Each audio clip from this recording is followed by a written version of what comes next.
Nagaa Waaqayyoo isiniif haa ta'u. Jira jirtuu nagaa keessanii an nagaa kooti galanni Waaqayyoodhaaf haa ta'u. Baga nagaa taatanii maatii dandeessu hunduma keessanii fi akkam jirtu an nagaa kooti.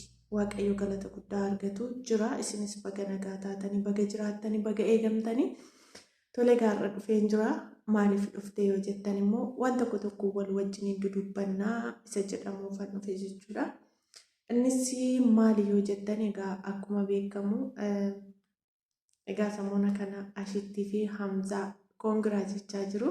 Anillee gama kootiin baga gammaddanii isiniin jechuu barbaada. Ashittii fi Hamzaan jechuudha. Jireenya namaa keessatti egaa wanti baay'een nama mudata, wanti nama gammachiisu jira, wanti nama gaddisiisu illee hin jira jechuudha. Keessumattuu gaa'ela irratti jechuudha. Yeroo baay'ee kana gaa'elli onlaayinii kun rakkoo guddaa qabaa jedha namoonni baay'een jechuudha.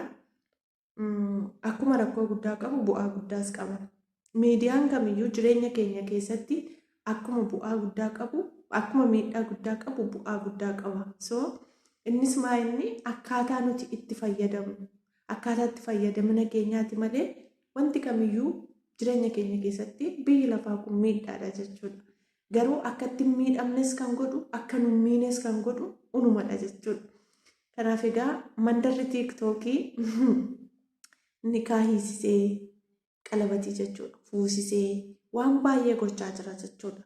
Garuu dhumni isaa maal isa jedhamus iddootti gaarii ta'ee jira, iddootti dhumni isaa fokkisee jira. Akkuma amma isiniif kaase jireenya keenya keessatti waan hundumaa kan gaarii godhatus kan badaa godhatus unumadha jechuudha. Egaa Ashittii fi Hamzaa wanti baay'ee isaa irratti odeeffameera. Wanti baay'ee lolli baay'eenis tureera akkuma beektanii. Egaa jaalalli immoo injifataadha. Kallattii kamittuu jaalalli injifataadha jechuudha. Har'a biyya keenya keessatti qabeenya dhabameera, hin dhabamne. Beekumsi dhabameera, hin dhabamne. Waan jaalalli dhabameefidha. Waan tokko ittiin dhabame innis jaalalatu dhabame. Obboloota gidduutti jaalalatu dhabame. Maatii gidduutti jaalalatu dhabame. Siyaasatu baay'ate biyyittii oliin gadee maatii oliin gadee bibittinsee qabeenyi jiru sun sababii jaalalli hin jirreef barbadaa jira jechuudha. Walumaa galatti maal jechuu barbaadeeni idduma hundattuu idduma kamittuu jaalalli mo'aadha. Darbees kan jiraatu jaalaladha. Kanaaf egaa jaalalli injifataadha. Jaalalli dhugaanii jaalalli bultoo keessatti biyya irratti iddoo kamittuu idduma hundaattuu jaalalli barbaachisaadha jechuudha. Qabeenyi jiraatee jaalalli hin jiru taanaan faayidaa hin qabu. Beekumsi jiraatee jaalalli hin jiru taanaan faayidaa hin qabu. Fayyaadhuma yoo ta'u qabanii jaalalli hin jiru taanaan boqonnaan sammuu hin jiru jechuudha.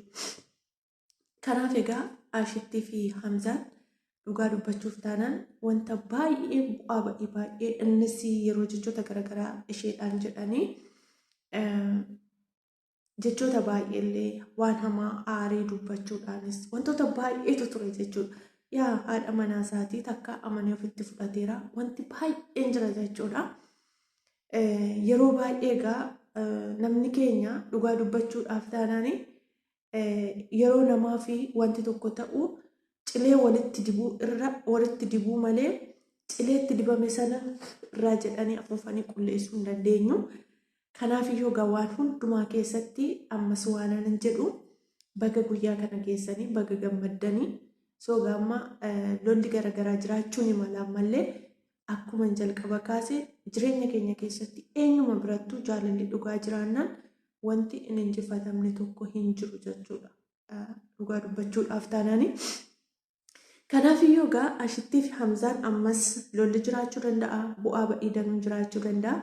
Isa keessatti cimoota taatanii haala hundumaa injifattanii warra ilmoo godhatee ilmaaf intala godhatee waliin taa'ee eebbisee fuusisee heerumsiisee namoota baay'eedhaaf fakkeenya ta'u Waaqayyoon isin haa taasisu jechuun jaalladha.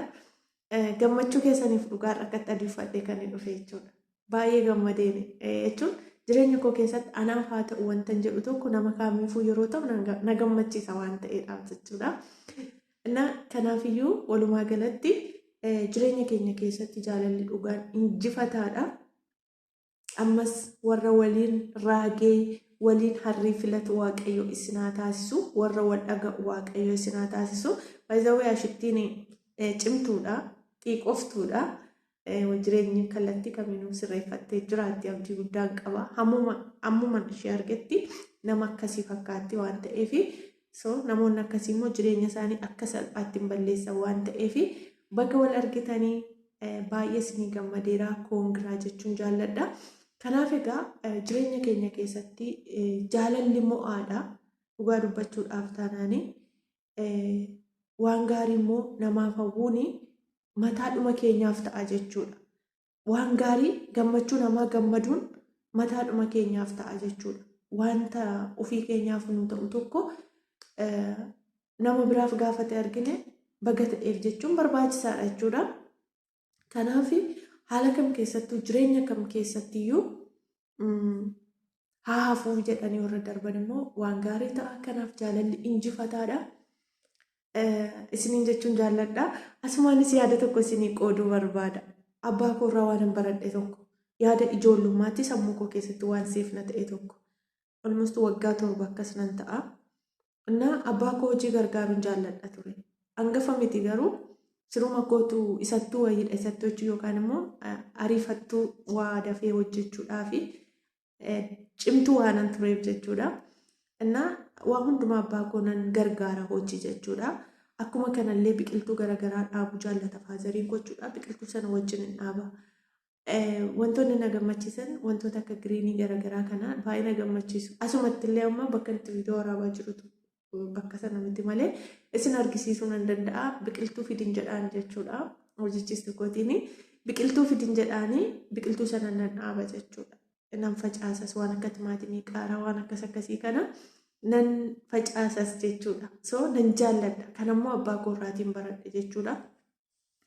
Kabira waan isinii qooduu barbaade yeroo tokko waan na mudate abbaan koo akkuma isinitti miccimaadha qe'ee isaa irratti nama garraamii akkuma kanallee itoo namni irra deemee maana irra deemte nama hin jennedha jechuudha faazariin koo.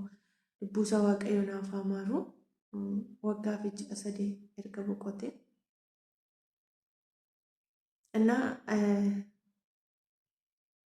Wantan isarraa baradhe yookaan immoo wantan isarraatii hubadhe tokko yoo jiraate umurii waggaa 7 ta'een abbaan koo ijoollee dhiiraan qabu ture jalqaba jechuudha. Namichi tokko immoo ijoollee dhiiraa malee ijoollee dubaraa tokkittii qabachuudha. Hundi isaanii ijoollee dhiiraati. Abbaan koo immoo akkuma isinitti hime obboleessuma keenyadha. Hin guddisanii isa malee kan ofii isaatii hin qabnu jechuudha. Achi namni kun dhufeetu akkana jedhe. Waaqayyo isaaf haa dhiisu. Anaaf abbaan koo biqiltuu baargamoo facaasuudhaaf fireesaa lafa isaa sirreessaa jirra jechuudha. Amma dhufee abbaa koo waame namichi kun. Atoo silaa ijoollee dubaraa malee alchine jedheen.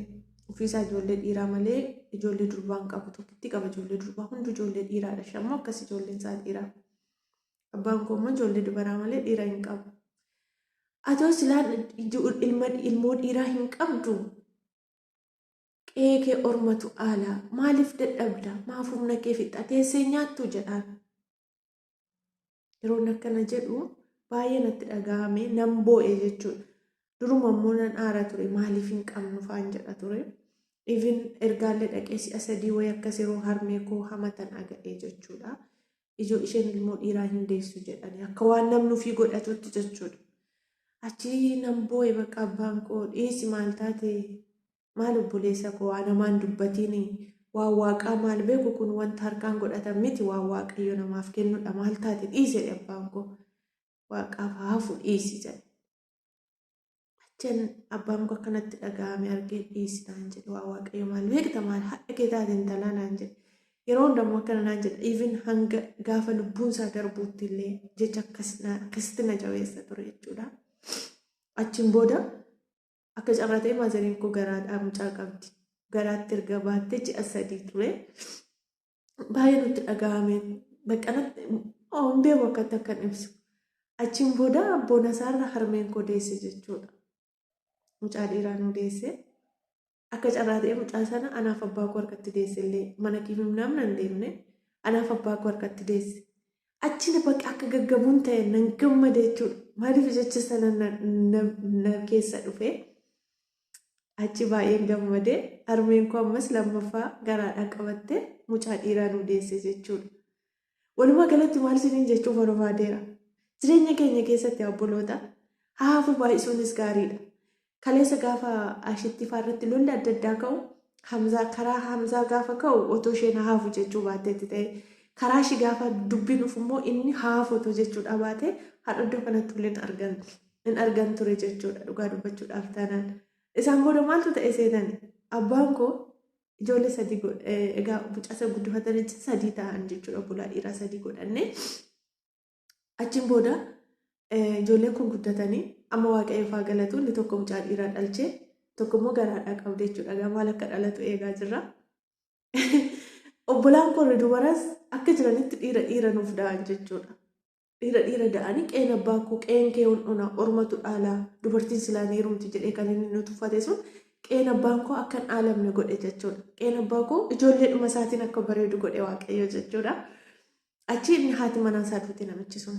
Ijoolleen isaa dhiiraa shammoo ja'asaan iddoo isaan jiran hin beekamu. Kan si dhibu keessaa namni kun yoo dhukkubsate namatu qarshii walitti buusee mana namaa bulaa akkuma ta'e ta'a jechuudha. Jechuun bakka fayyaan isaa sirrii miti. Achi abbaan koo garuu bareedee ulfinaan mana isaatii wanti hunduu qeensa akkamitti akka bareedu tisna jedhe jechuudha. Na yaadadhe jecha sana jechuudha. Waggaa 3 kana yaadadheen abbaa koodhaan abbaa yaadatta bara akkas jedhee bariin jedheen isaan bira deemee gara mana kootti deebi'aan jira. Konkolaataa eeggachaa jira dhaabbadheen jechuudha. Maalin siin jedheen talakko waaqaaf haafu siin hin jenne waaqayyo meerree qe'ee orma dhaalchiseera naan jedhe abbaan koo jechuudha. Achumaan keessa kootiinis balleesse jechuudha. Walumaa galatti maal siin jechuu barbaadeeni jireenya keenya keessatti wanti nama miidhu danuutu jira obboloota. ብዙ ነገር አለ በህይወታችን ውስጥ የሚጎዳን ነገር ባይኤቱ ጅራ ገሩሞ ሃፉዳን ጋፋ ብራ ደርባን ኩኖ ኡምኒ ሳሂን በሬደ ጀቹዳ ወሉማ ገለተ ጋማል ጀቹ በርባዴ አሽቲ ሐምዛ አመስ ሃፉን ወልአጌፈቹን ያደ መንደራ ወጨቶን ታኔ ያደ ኦንላይን ራ ወጨቶን ታኔ ያደ ረቢ ከሰኒ ደገፈታ ያደ ከሰን አጌፈታ yaada namoonni yaada qajeelaa qaban simbarsiisan fudhachaa akkuma Naasir Aanoleetti jechuudha. Egaa isinis ilmoodhaan rabbiin akkasin eebbisu abdii guddaan qaba. Waaqayyo isinaa eebbisu. Jaalalli keessan jaalala hanga dhumaa lafa kanarratti jirtanii waliirraa gidanii akkuma harka wal qabatanii bareeddanii bashannanaa jirtan dulluma keessas akkas jecha waliin akka bashannantanii bara keessan fixan abdii guddaan qaba. Fakkeenya gaarii immoo dhalootaaf akka taatan nan amana. Kanaaf jaalalli injifataadha. Jettee dhiisuudha. Haafuun immoo akkuma abbaan koo waaqaaf haafu jedhee qeensaa bareedee warri immoo qe'ee ormi dhaalatoo jedhanii qeensaanii cufame. Kun anaaf jireenya koo keessatti barumsa guddaadha jechuudha. Otuma miidhamu gaafa miidhamu tokko dhugaa dubbachuuf taanaan isa sammuu koo keessa dhufachuudha. Aaree ka'ee dafee sammuu koo keessa na dhufa nan deebi'a jechuudha. Kanaaf yaa firoottan koo kana fakkaata ashitti dhanda Hamzaa koongiraarra deebi'ee kana fakkaata har'a kanan isinii qabadhee dhufe gammachuu koo Hamzaa fi ashittiidha ibsuufi warri isaan jaallattan koomentii yaada keessan kennaa laayik sabskiraayib sheer godhaa isiniin jedha. Jireenya keenya keessatti jireenya keessan keessatti haa hafuun baay'ee barbaachisaadha jechuudha. Abbaan koo yeroo inni waaqaaf hafu jedhu harmeen koo akkas jetti ture. Na dhiise egaa wanti waaqaaf hafu jira wanti immoo ofiiti of kabachiisan wanta baay'eetu jira jetti ture. Kanaafuu egaa kana fakkaataadha kanan isinii qabadhee dhufe turtii gaarii isiniif haa ta'u. Kanaaf jireenya keenya keessatti wanta kamiyyuu wanti fedha waaqayyo gaafa nu ta'u tokko lolli jira jeequmsi jiraachuu danda'a. Garuu jaalalli injifataadha. Jaalalli jiraannaan wanti hundumtuu guutuudha dhugaa dubbachuuf taanaan. Biyya keenya keessattuu jaalalli tokkummaa walii galteen jiraate inni jiruun barbadaa'u. fayyaan hin ajjeefamu ture. Garuu kan dhabame jaalaladha. Jaalalli iddoo hundumaatti hidhaa waan hundumaati dhugaa dubbachuudhaaf taanaani. Jaalala hundumaaf haa kennu Waaqayyo. Isiniin jechuun jaalladhaa waan jaalattanii feetanii hanga dhumaatti na hordoftaniif guddaa galatoomaa. Waaqayyoon isin haa eebbisu. Barri keessan bara eebbaa isiniif haa ta'u. Isiniin jaalladha, isiniin kabajaa, isiniin jedhaa. Yeroo biraan viidiyoo biraan hanga walitti deebinutti turtii gaarii. Sagaleen koo nagaamoo ta'es egaa yeroo biraatti nan sirreeffadha. Nagaa Waaqayyo keessanaaf tura. Isiniin jaalladha, isiniin kabajaa. Bakkuma jirtanitti eegumsi Waaqayyoo isin wajjiniin haa ta'u. Warri gaa'ela hin qabne immoo Waaqayyo gaa'ela bareedaa isiniif haa kennu. Warri itti karoorsaa jirtanis Waaqayyo galmaan isin haa ga'u. Warri qabdan immoo jaarsa keessan jaartii keessan sirriitti akka jaallattan akka ofitti qabdan isin haa taasisu. Turtii gaarii isiniif hawwaa. Isiniin jaalladhaa, isiniin kabaja.